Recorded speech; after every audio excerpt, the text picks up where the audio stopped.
How to recover deleted messages on a Facebook page. Hello everyone. In this video, I will show you how to recover deleted messages on a Facebook page. First, go to the Facebook app and log in to your account. Reach the menu bar at the bottom right corner. Next, scroll down and tap on Pages shown here. Here you will find all the pages, and go back. Now tap on Settings and Privacy and select the Settings option. After that, go to the Account Center and choose the Personal Details option.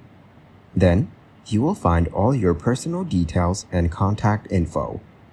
Go back and use the search bar to search for the Download Your Information option. You can tap on Reach Past Requests to see your expired requests. Hit the Download or Transfer Information button and select your account. Lastly, define the type of information you want and set a date range to create the file. Thank you guys for watching this video. Hope you got some value. Make sure to like the video and subscribe to the channel to get notified of new videos. See you in the next one.